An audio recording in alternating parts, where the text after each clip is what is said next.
Hello everyone, I'm delighted to welcome you to the first of DLP's podcast webinars this summer.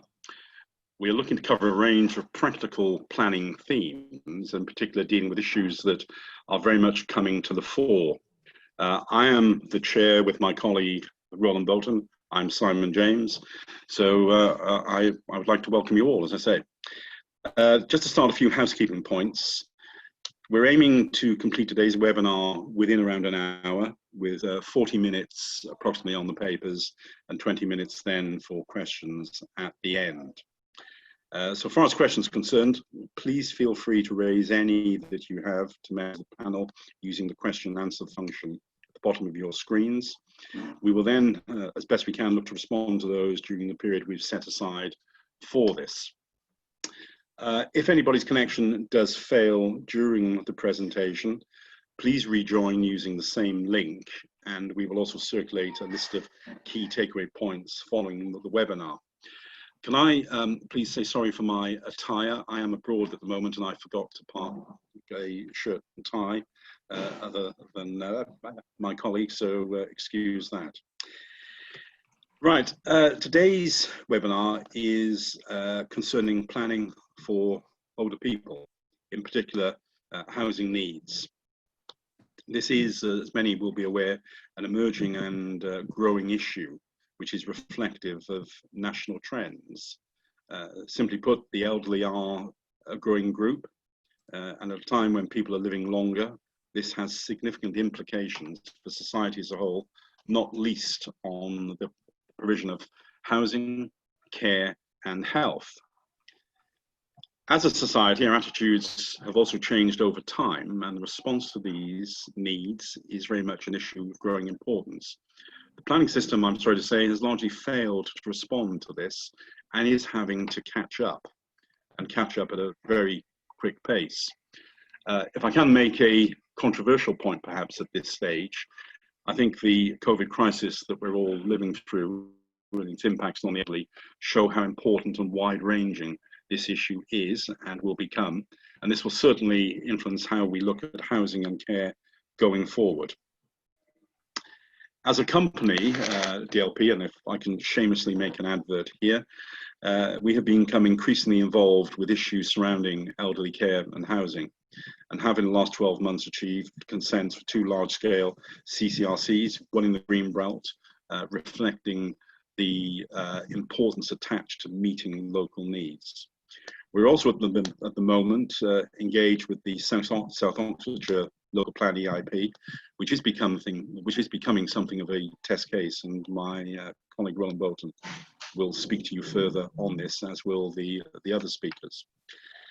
We have 3 speakers on the panel today, all of whom have a huge amount of experience in this area. So I'm going to hand over to my colleague Roland now to introduce the speakers and their topic areas, and just to expand a little bit, and just a little bit, please, Roland, on the matters that I've touched upon. Thank you, Simon. If we can have the next slide, please. In terms of what we're covering today, and Nicola Gooch, partner at Owen Mitchell, is going to outline some of the findings from the recently published report they've jointly produced entitled Unlocking the Potential for Senior Living Developments.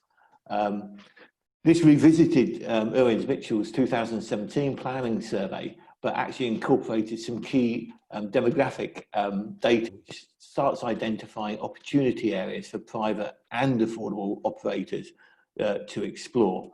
So that's a very interesting piece of work, identifying where those producing or developing older person housing might wish to go and investigate opportunities further. I will look more at the practical planning aspects of what you might do once you find a site, or indeed, if you're a local authority, what you might do to identify or accommodate sites.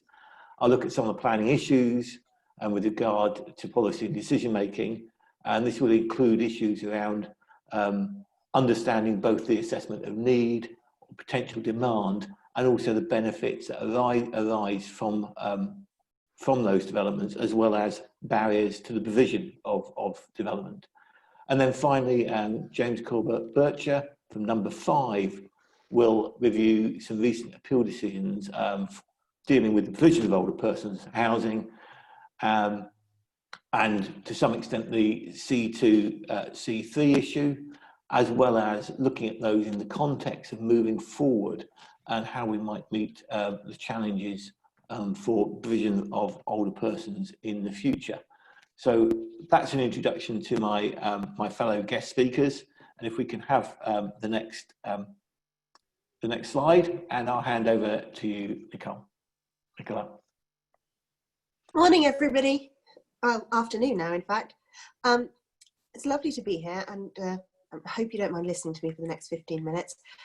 As Roland has just pointed out, we have last week, actually it's 2 weeks ago now, recently released a key piece of research which we produced with Knight Frank. If you can move to the next slide, please. Thank you. Which was entitled Unlocking Potential for Senior Living Developments. The report actually looks at creating an opportunity score for affordable and housing providers, which was a combined score focusing on planning rankings, which I'll come on to in a moment, and is actually what most of the talk is about, but also the size of the over 65 estimated population in an area, the rate of demographic change they were facing, whether or not there was sufficient wealth to support retirement villages in the area or not, underlying land values, and a few other bits and pieces to produce an overall opportunity ranking of areas which were potentially providing a greater opportunity for retirement living across the country. One of the things, well, actually there are a couple of really interesting things that came out of the findings, but the one which I'm going to talk about most, and the one which I think will lead into the various other talks today, relates to just how patchy and inconsistent planning policy provision for the sector is across England. If you can move on to the next slide, please. Thank you. It's really, really striking that although there has been quite a lot of progress since we first ran the planning survey in 2017, just how many local authorities are currently not making provision for housing for the elderly at all, in any shape or form. So the rankings, which you can see on the screen now, just to explain what they each relate to. Grade A authorities are authorities which have both a specific policy addressing the housing need for seniors and the elderly, and an allocation for an allocated site for a new development. Grade B authorities just have the policy, Grade C authorities just have the allocation, and Grade D authorities have neither. So as that when we completed the survey this year, half of authorities in the UK, in England, we didn't address Scotland or Wales, half of authorities in England do not currently have any policy provision for the sector at all. 18.6% have both a policy and an allocation, which is a huge improvement because 3 years ago that was less than 10%. And about 25% have a policy but no allocations. This is progress, very, very clear progress, but it's also very slow progress. And I think we'll see in the later talks just what the effect that this slow level of progress is having on the ability to bring forward schemes in the sector and the difficulties that it's causing. Can you move on to the next slide, please? What I found particularly interesting when looking at the report, which I hope many of you have read and I'll answer questions on it later, is the overall opportunity score of an authority and their planning position have a very complicated relationship. So what the table that's on the slide now shows is the four quartiles of scoring. So 0.1 to 0.2 are the lowest scoring authorities, 0.4 to 0.5 are the highest scoring authorities in the opportunity score. And the proportion of planning rankings in each quartile. And whilst it's true that the highest scoring opportunity areas have, generally speaking, a higher proportion of grade A authorities in them, and the lowest scoring opportunities are least likely to be grade A, it's really not that simple. There's a lot of other factors in play here. It's not just the planning score, and this will be something obvious to all of you. Planning is a real help, and it can really help unlock demand in an area, but whether or not it's actually needed or it's a genuine opportunity area will depend on demographics, need, and approach. And so it's really quite a nuanced study. But one of the things that did come out very, very clearly is that whilst planning may not be the key for setting up whether or not there is an opportunity, it is really vital for unlocking the needs that are already in an area. Move on to the next slide, please.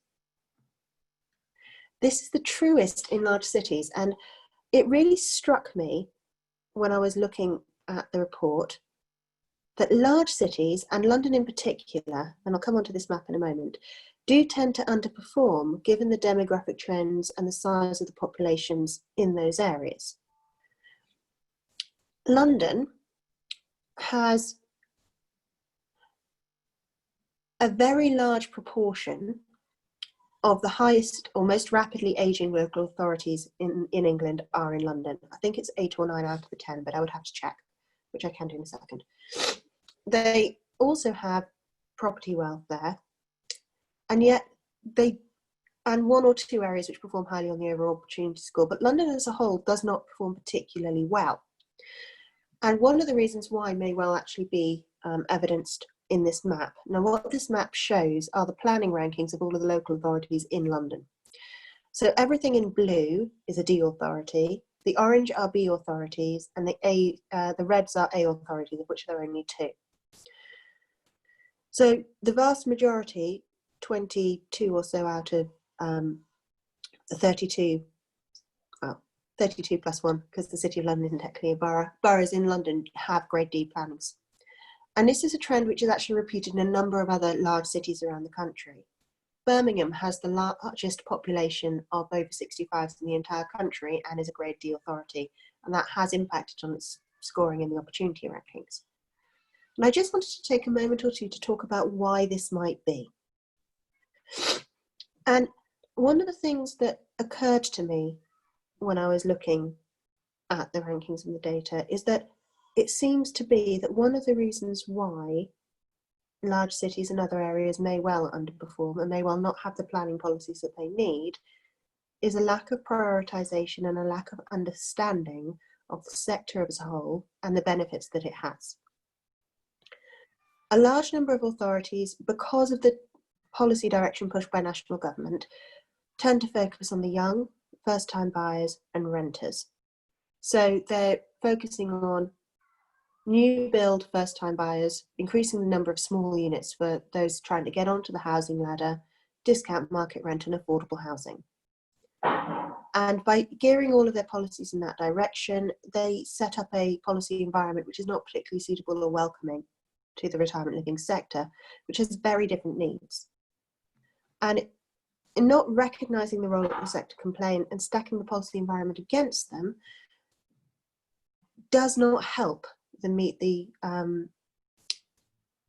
needs, and actually works against them meeting the affordability and supply issues they've got, because there have been reports that show that if more people move into retirement communities or age appropriate housing, it releases standard market housing onto the market, which improves availability for other parts of the community and reduces the likelihood of crisis events, forcing them into full-time care or increasing social care budgets. Can I move on to the next slide, please?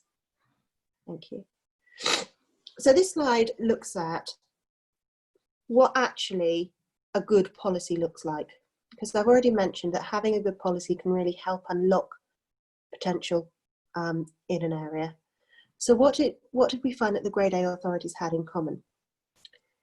They recognised the diversity in the sector and supported it appropriately. As everyone who's logged into this will know, seniors housing covers a variety of things.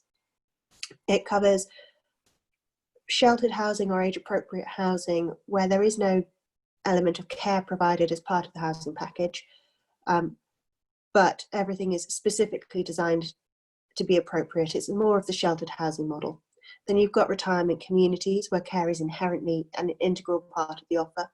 And then you've got full care homes, although whether or not they're seniors housing or an entirely separate sector is a matter of debate. This is recognised in the policies of the Grade A authorities. They allocate sites for a broad mix of seniors housing across the area, not assuming that one part of the market can meet the needs of all seniors, because that's obviously not true. They have a clearly defined position on affordable housing and a clearly defined and supported position on SIL, which recognise the diversity in the sector and the operating models and viability concerns that differentiate it from standard market housing. And it's that understanding which is really key. We can move on. So this here is a quote from one of the people who contributed to the report, Anke Hanover. And I think it really highlights what I wanted to draw out in these 10-15 minutes that I had. And it's probably going to set the theme for the rest of the seminar, which is, it's the inconsistency and lack of understanding of the sector, of what we bring to the table, of the different types of models within it, and how they interrelate to viability, operating models, the need, how they can assist with meeting housing needs across the whole board, which is the biggest problem. It's that which is underlying the patchwork approach by local authority plans at the moment, and it is that which is causing the difficulties in moving between authorities with the same offering, because that's the reason why you're having the same conversations over and over and over again. And the more that we can do to improve the level of understanding of the sector and the different nuances of the operators within it, the easier we will eventually find it, and the more opportunities there will be to unlock growth within the area. Now, I know this was a very short talk, but it was really a scene-setting one. We're passing on next to Roland, who's going to pick up on some of the themes that we were drawn out of the report, particularly around need and demographic change. So I'll hand over now. Thank you very much, Nicola, for that. Roland, over to you. Thank you very much, Nicola. And just to remind people to use the Q&A function if what we're saying does raise any questions with you. If I can move to the first slide, please. And I'm going to start off, if you like, just by giving a background to the issues and why it's important, and indeed why it's important overall, not just in terms of planning to meet older persons housing, but in the overall housing debate as well. What this slide shows is the blue lines are for the England population, the people in different age groups. The brown lines are where we're going to be in 2040. What you can see quite clearly is that from 65 plus, there is going to be quite substantial growth in the population in the older age groups. And what you can see, particularly by comparing the blue lines to the brown or orange lines, from 75 onwards, there is going to be a substantial increase in the level of in the level of elderly population. If I can go to slide 2, please. What I've looked at first is, if you like, the population. What I'm looking at here is a change in household type, and what is, again, I think clearly an issue is the changes to the bottom 2 rows here, if you like, the one-person households, the female and the male ones. What you can see here is the blue line, which shows the changes for people under 75 who form a single person household, and the orange or brown line, which is people over 75 who will be forming new single person households. The point here is that the formation of a single household in these age groups is not someone leaving home to set up a new a new household, as they might do when they leave this family home, but actually it is for them to leave. It's for when an older couple, if like one of them actually dies and the other one is left, that is also counted as creating a new single person household. Now, what Nicola was picking up was some of the impacts and why cities might be performing badly.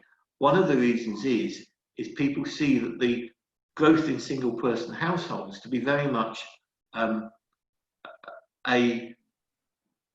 if like focused on the younger age groups. In other words, single people leaving home. That is clearly not the case. What we have is for the growth of single person households, pretty much half of the growth,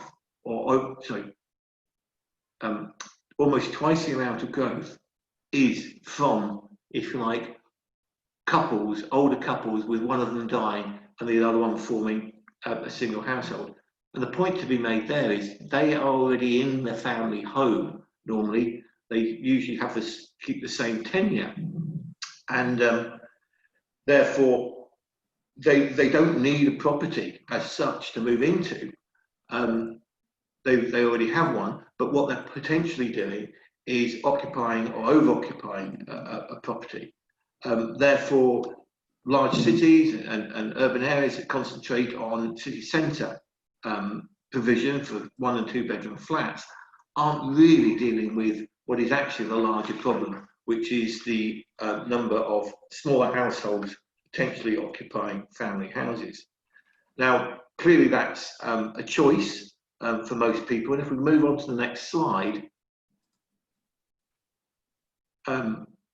this is number of residents in each tenure, and the blue and the light blue are home ownership. Effectively, it's owned outright or owned with a mortgage. And what you can see here is home ownership increases for the number of residents in terms of percentages from 50 onwards, and particularly 65 over. So the large proportion, if you like, of those people who might be forming single households in later life are going to own their own homes. Next slide.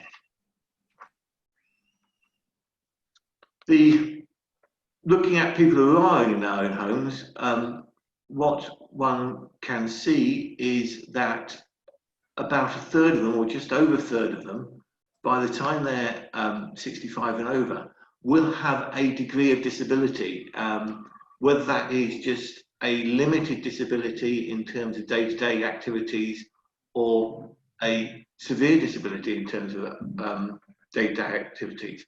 So in terms of that fairly large population group which we have occupying family homes, the statistics are suggesting that there will be a number of those who might actually find just doing day-to-day activities around their own house, the family home, will become increasingly difficult. If we go on to the next slide, got a similar pattern with those in rented accommodation, although for over 65, those which will have some difficulty in day-to-day activities is over 50%. So if we move on, the supply, that's, if you like, what's happening with the aging population and the occupancy they are undertaking and the potential levels of disability. Looking now at the supply, what we can see is from 2010 onwards, the supply has increased overall. The shared ownership, which is a yellow part of this, the top part of this graph, is pretty much the same. It's been pretty constant in terms of the overall amount that's being provided for the last decade. The orange or brown part of the column at the bottom is the rented accommodation, and you can see that has actually decreased slightly between the beginning and end of the period in terms of overall number. the blue, the owner-occupied supply, has increased. And if we go to the next slide, we'll see that there's actually an underlying trend here, which is probably better shown on this slide than the other one. This shows that the owner-occupied delivery has increased, if you like, from 30% in 2010 to make up almost 60% in 2019 in terms of completed schemes. In contrast, the rented provision in the overall supply has gone down from about 60% in 2010 to representing only 30% of the completions in 2019, and that leaves shared ownership going along really at about 10%. So there has been, if you like, some significant changes in terms of the level of supply, but also in terms of the nature and tenure of the supply for elderly persons housing. If we go to the next slide, we'll see this is a breakdown of the different types of accommodation that's now being offered, and this is a development, if you like, and the models are changing as we proceed. Now, the traditional retirement housing, the point to be made here, I suppose, is it's fairly traditional. You retain your tenure, whether it be home ownership or shared. There's some staff on site. Usually they're about 40 to 60 units. There's some facilities, and usually a warden is available.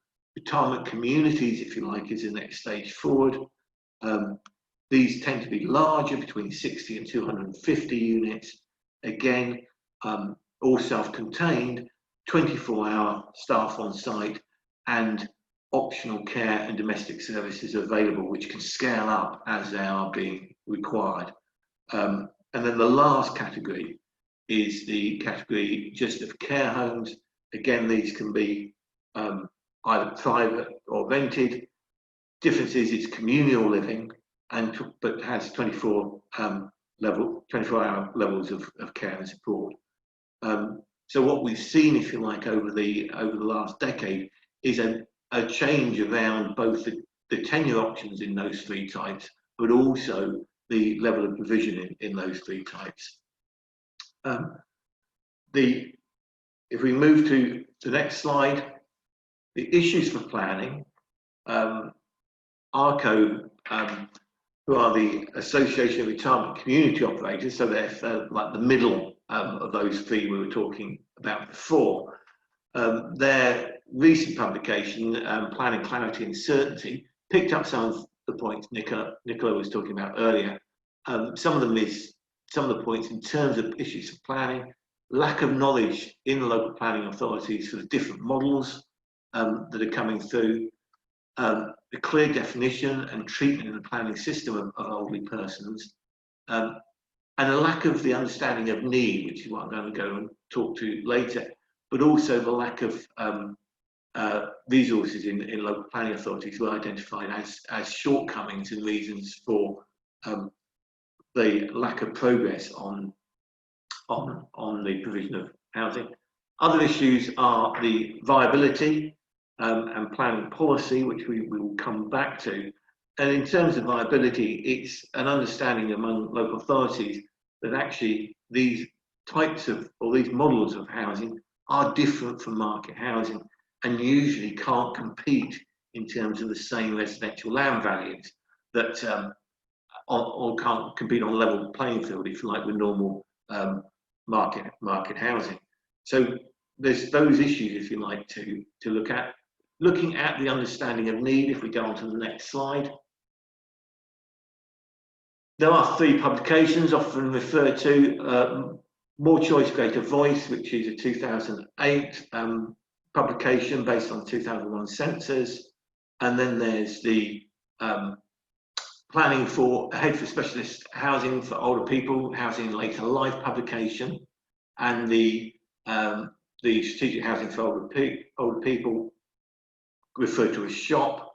The SHOP one is the one that's been advanced in terms of the MPPF. It has now been taken off the website, reasons being in that the Housing Lin considered that it is being incorrectly applied. Now, if we go to the next slide, this provides, if you like, a summary of those approaches.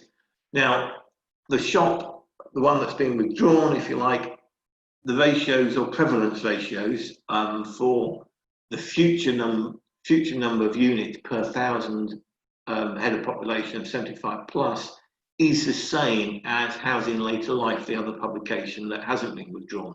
So that is still there, and that's on the right-hand side of your screen. The earlier More Choice, Greater Voice toolkit is on the left-hand side of your screen. And both of these come down and provide, if you like, a breakdown of future, and it is future predicted need for a breakdown between different types of housing for older people.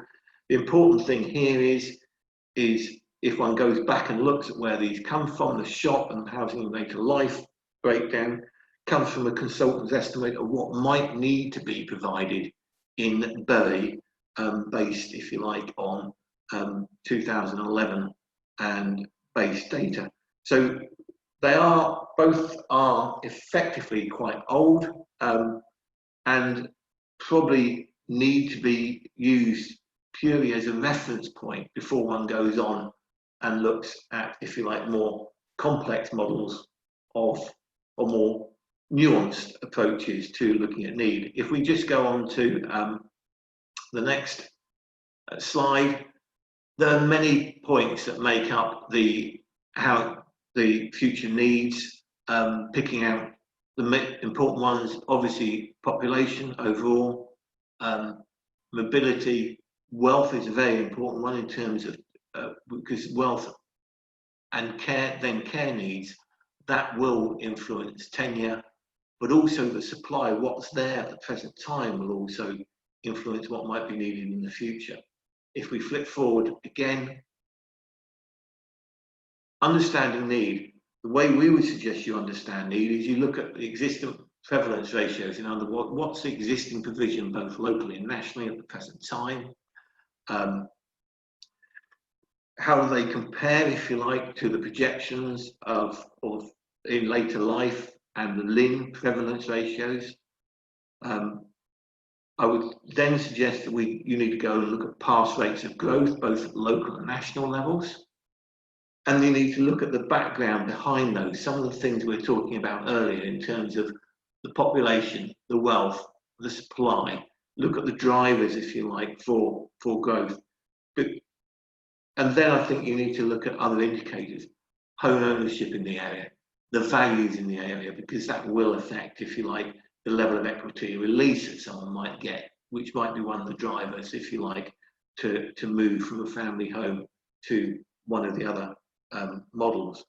So there's basically one should start off with existing prevalence ratios, look at past rates of growth, look at, if you like, the Lin and SHOP models, but then bring those together by looking in a more sophisticated and nuanced way in terms of what the overall future, if you like, for the sector might be in this particular location. There are, of course, the SHOP the assessments in the SHMA, they tend to just be based on the rented side of the equation, the care home side of the equation. Two ultimate slides. One must actually also remind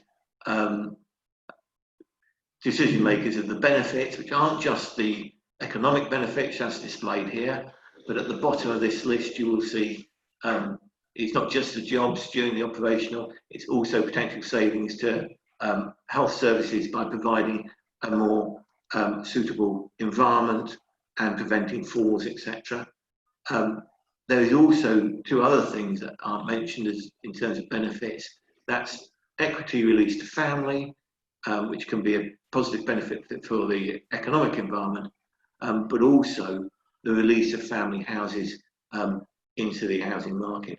So lastly, if we go to the last slide,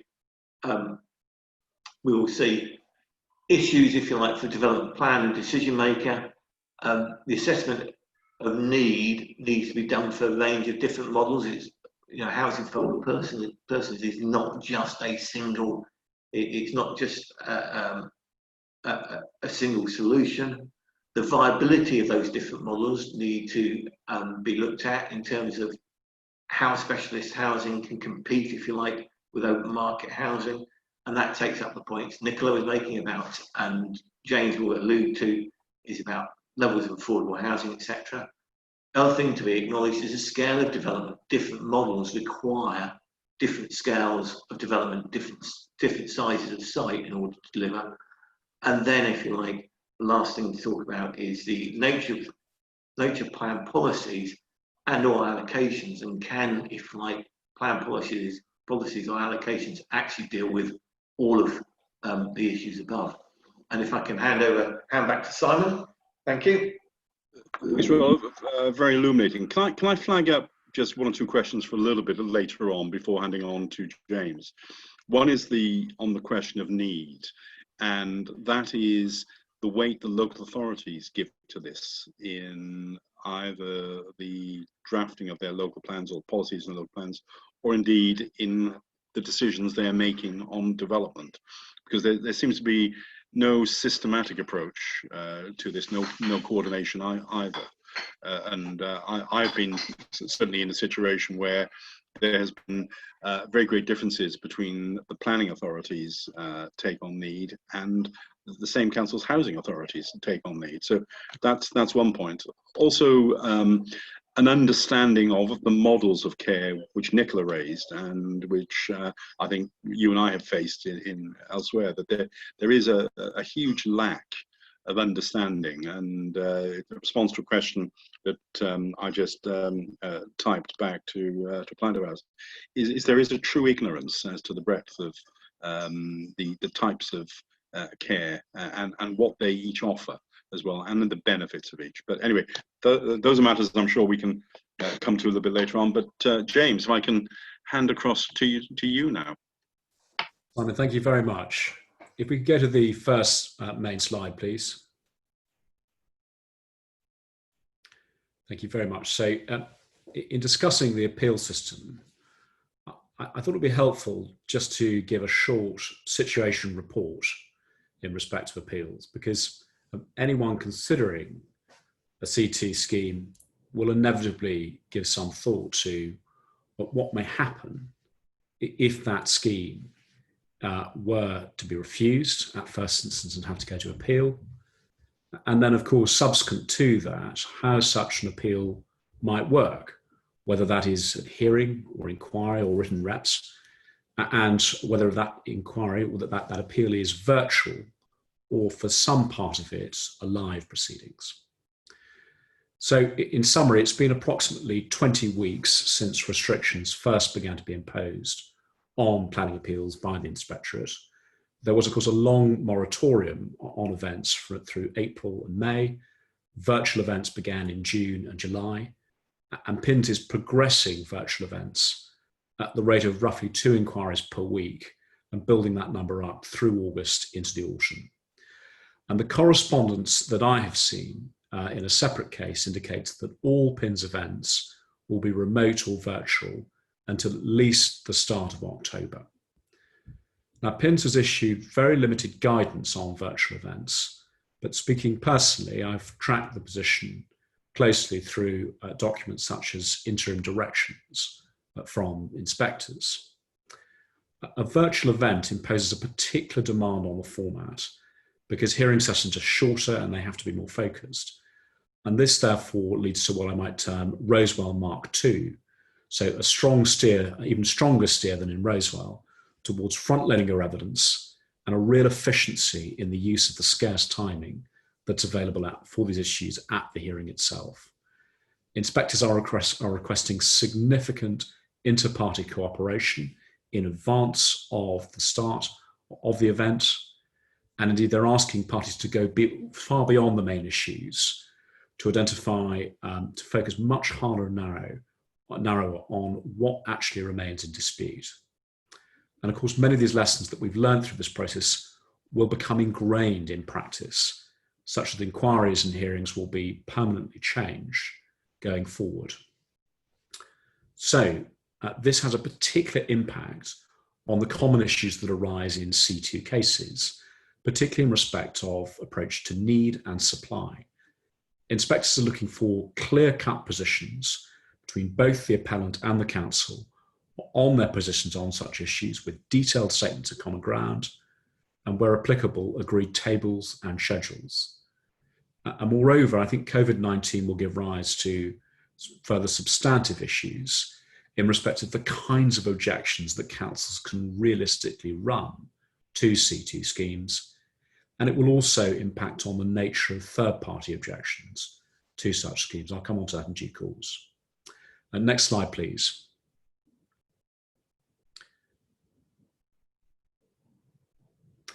So against the backdrop of the current crisis, I've asked the central question of, are C2 appeal decisions useful precedents, or are they simply past tense? And I started by doing a quick survey of appeal decisions for the last 18 months using Compass. And this revealed 99 decisions in total with C2 uses. Now, inevitably, this included a number of mixed use schemes, especially larger residential schemes with a single C2 element. I then subdivided those by their format and their success rate. And you'll see there, it's notable that success rates, that's the bottom section, successful appeals on the left, dismissals on the right. We can see that success rates at hearing were good, but inquiry less so. And in part, I think those inquiry figures reflect that skew towards larger residential schemes with a significant C3 element, in addition to C2, and retirement villages with their own complexities, but also the fact that there was some complexity in the issues in those cases, for example, A and B, or in one case, the Epping Forest SAC. So in short, the baseline figures only tell part of the story. Ultimately, one has to drill down to the individual circumstances of each decision. So if we then turn to the next slide, but from my research, that there are very few patterns in the reasons for refusal which C2 appeals face. But the main issues that become characterised as harms, i.e. the reasons for refusal, are extremely diverse, and they range far beyond simple character and appearance issues to specific issues of design, for example, exterior lighting, which wouldn't normally arise in C3 schemes. Now, there was, however, a high degree of consistency in respect to the benefits cases which each appellant ran, and I've listed those there.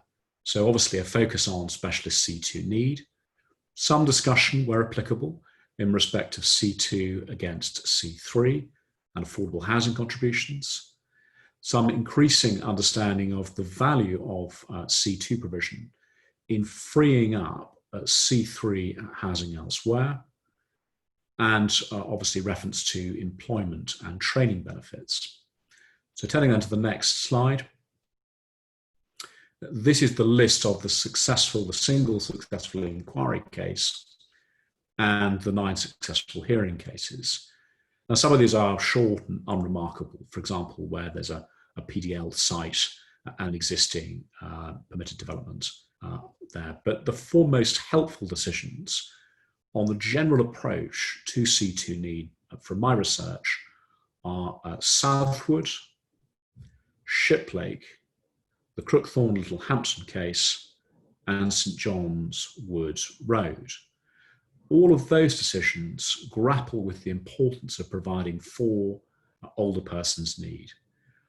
I confess that Southwood is one of my own decisions where I represented the successful appellant, and that decision and Shiplake and Littlehampton collectively show a very positive approach to meeting C2 need. In each case, the inspector recognised both the social benefit of delivering care, but also of freeing up housing which is of course increasingly important due to the issues that we've now experienced through the COVID crisis in respect of sustainable transport, questions of proximity and accessibility. Put simply, how close should people live to their relatives and older friends such that they can see each other with an acceptable regularity? St John's Wood Road is a more London-specific decision, and that provides some helpful guidance on the C2 versus C3 debate, but it also covers some of those earlier themes in respect to the social benefit equation. So if we go to the next slide, drawing together my experience in Southwood and other cases, and the principles that emerge in other appeals, I think there are 6 core components for building a need case in the C2 context. First of all, people over policy, or what I've characterised as human versus physical geography. Most appeal decisions are based on over-restrictive approach to the development plan, and so it's important to root your case in the social benefits that your scheme will deliver. Make sure that the inspector has the end consumer in mind. So not a young family, as in C3 accommodation, or someone in affordable housing need, but an older individual with particular needs and vulnerability. And therefore, as part of that, moving on to my second theme, your evidence base needs to make clear that the C2 scheme occupies a particular phase within that individual's care journey.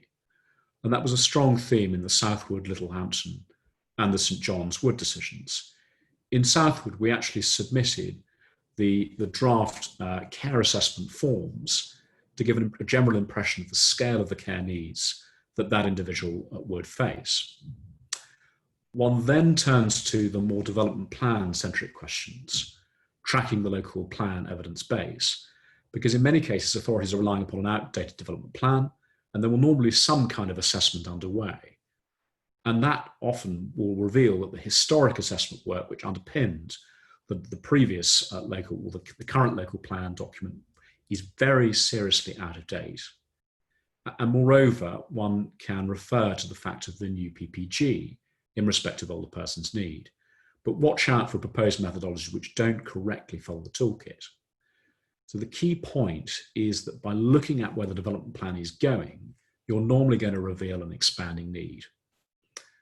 That then takes us on to seeking to agree the level of need and weight. In most appeal decisions, parties were able to agree that there was a need overall, unlike in conventional C3 5-year housing land supply cases. But if one can, one should also seek to go further and try to secure agreement that the need and indeed the weight to be accorded to it is significant, just as we do conventionally in affordable housing cases. Because inspectors, in my view, in post-COVID or COVID era or post-COVID inquiries, will expect authorities to be substantively reasonable on this issue, where the numbers support it, and therefore agree that element of significant weight to what is an obvious social benefit. So with those principles in mind, one can then go on to date the development plan policy base, asking, is there a specific policy at all? When was the development plan adopted? How does that provide consistency with NPPF? But one should note that the presumption is not the only game in town. In a number of successful cases, including Southwood and Littlehampton, inspectors were prepared to grant permission irrespective of whether the presumption was engaged at all. And finally, in certain cases, local authorities will claim that alternatives are available. In practice, such alternatives, whether that is a lower level of care or simply other sites, are often simply not a realistic alternative. So in practice, unless you're in the AONB or Greenbelt, in my view, that there shouldn't be a requirement to trawl all available sites. It will normally reveal that this indeed has been carefully chosen by the landowner and it is a suitable site.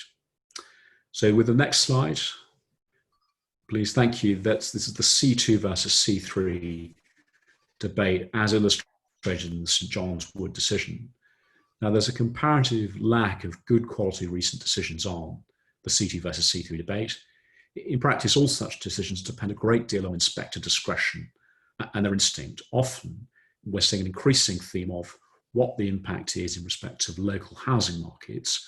What is the level of affordable housing that's required there? I think St John's Wood is a good example of this.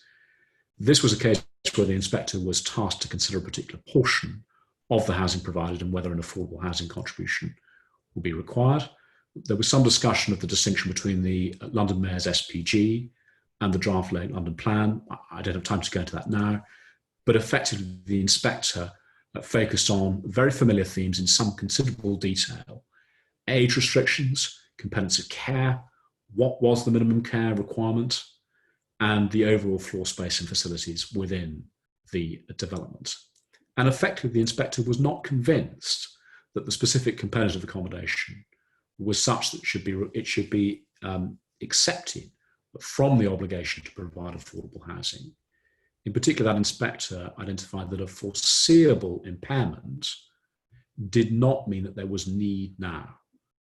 And in conclusion, at DL 36, the inspector found there was no good reason for exemption. And indeed, there was a danger of disincentivizing small-scale conventional housing from coming forward. Effectively, the inspector envisaged a situation where extra care type facilities will become the only game in town, removing effectively conventional smaller scale affordable schemes. So in summary, on the next slide, in my view, a number of appeal decisions reveal that there are already significant shortages in provision. And I think in this context, one can present those as very prescient. In fact, that COVID-19 has effectively not merely created, but it's further exposed the problems with development plans and with a lack of provision. And you can see there that the main things I've identified: the datedness in the local plan, overall a highly restrictive approach to settlement boundaries, significant mismatches between the forecast need and supply, and ultimately a lack of realism in the local authorities' cases. So turning then to the next slide, plainly, those appeal decisions were unable, however, to forecast the particular physical, spatial demands that arise in respect of COVID, bearing in mind the conditions that we've no doubt read about in respect of conditions in care homes, particularly during March, April and May.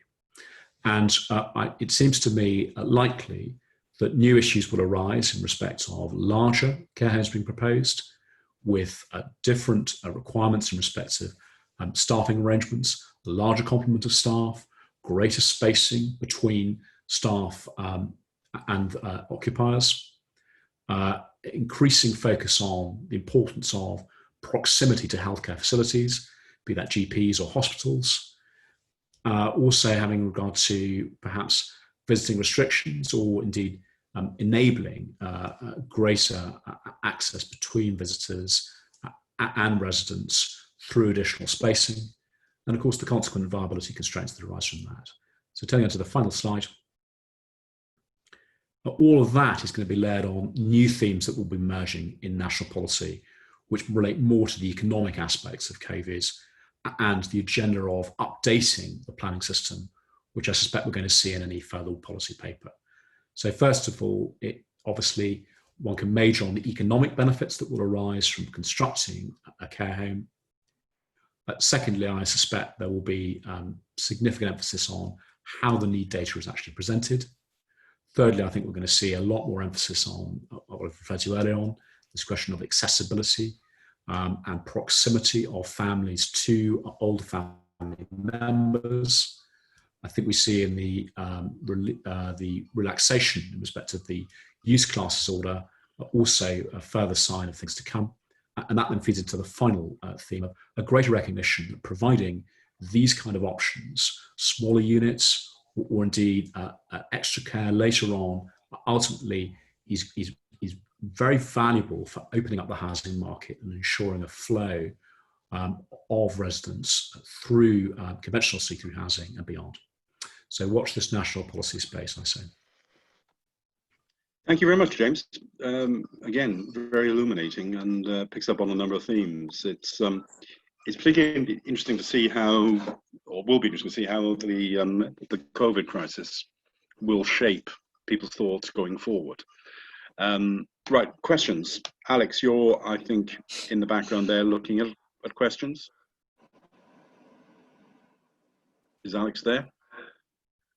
Yeah, his microphone's off. I think one of the first questions that you raised, Simon, was the one about need.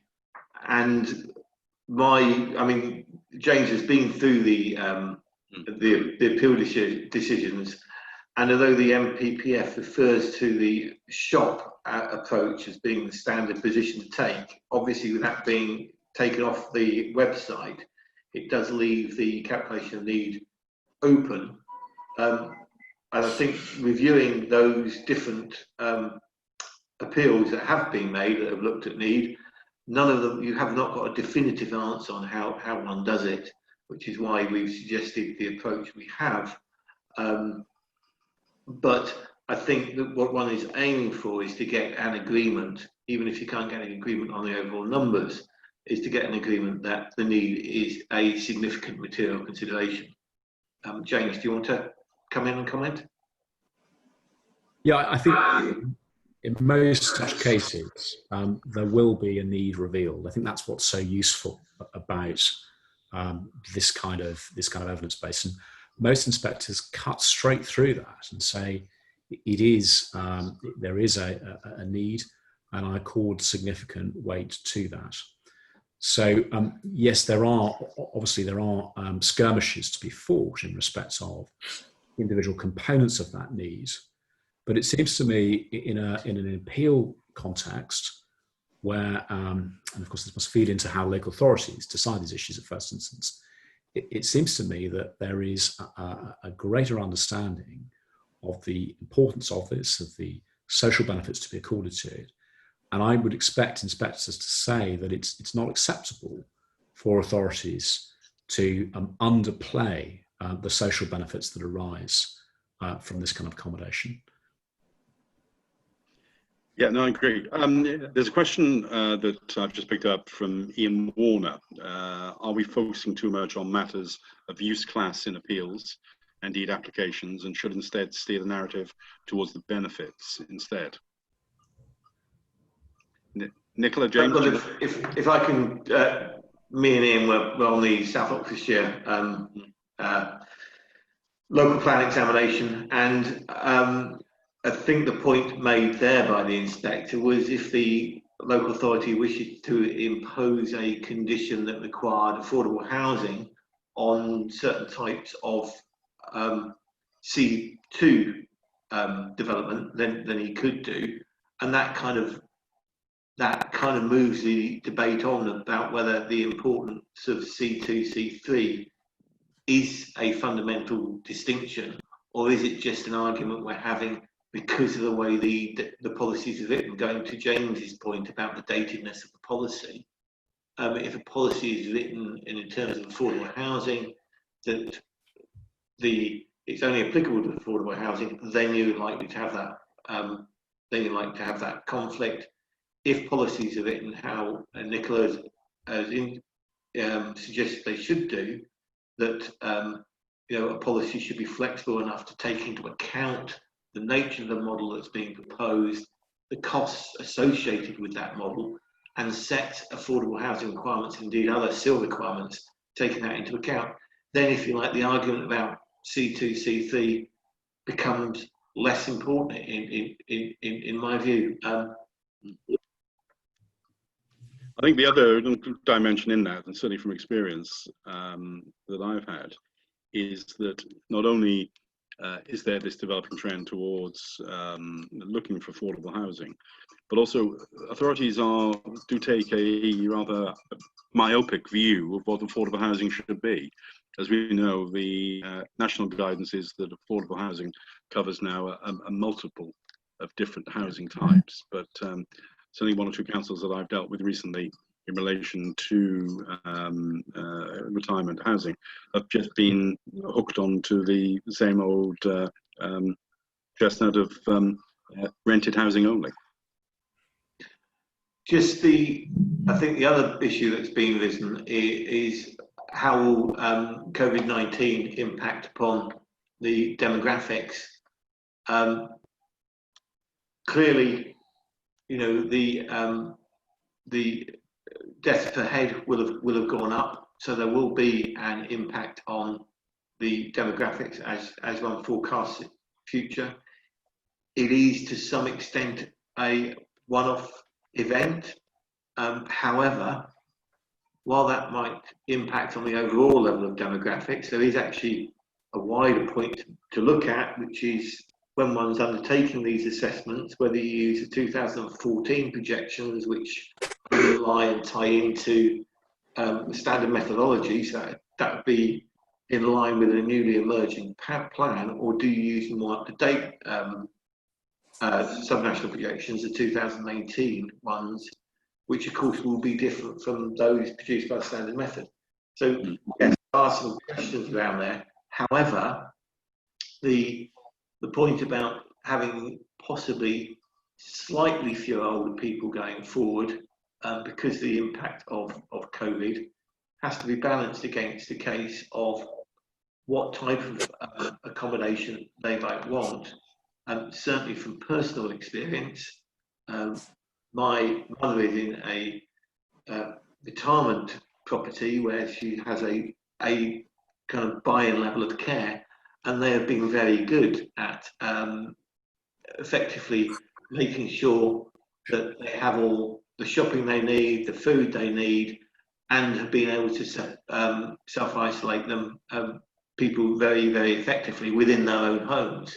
So that is actually almost a positive thing, rather than, if you like, a reason to go away. But that's again, it's one of the models of older person's care.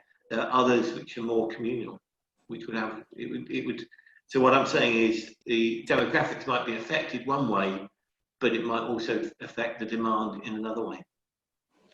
I just very quickly add a spatial dimension to that then, increasingly what we're looking, or what we're finding when we're looking at opportunities, is that where you have an agreed level of need, let's say, from a statistical viewpoint, the spatial distribution of that need varies from area to area.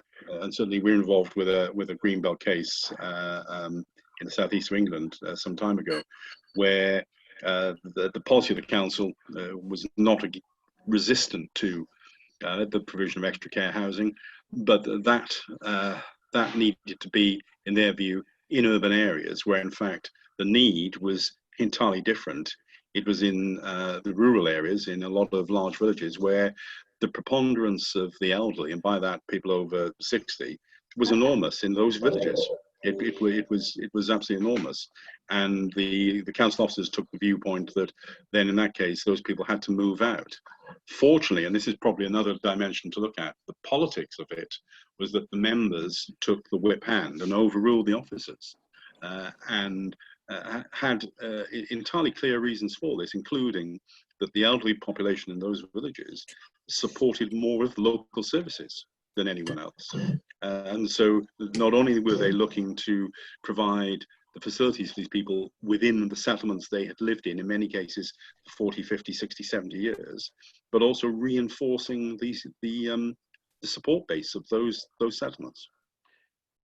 Just one last question that we've got, and I'm going to pitch this to James, which is, would a 5-year land supply requirement for older persons housing be a quick solution to the need to boost supply?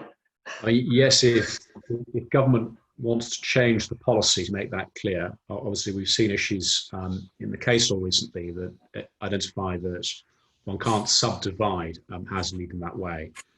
So if government wants to liberalise this, just be clearer actually about how important these issues are, then it could, it seems to me, consult on such a change to the MPPF. Or indeed it could simply provide further PPG, which indicates that there will be substantial ways, or great ways according to meeting older persons' needs. Thank you, James. Good. Okay, well, we are now past the 1 hour that we set ourselves a deadline of. So can I firstly thank Nicola and James for their contributions. It's been very welcome. What you've spoken about has been fascinating and very interesting. And thank you for your time. And thank you, Roland, also. And I am now going to disappear off to a beach. So there we are. Goodbye, everybody, and thank you very much. Thank you very much. Please keep look out for the next DLP practical planning webinar, which will be flying into your inbox in the next week or so. And again, thank you, James, and thank you, Nicola. And enjoy the beach, Simon. Goodbye, everyone. Bye now.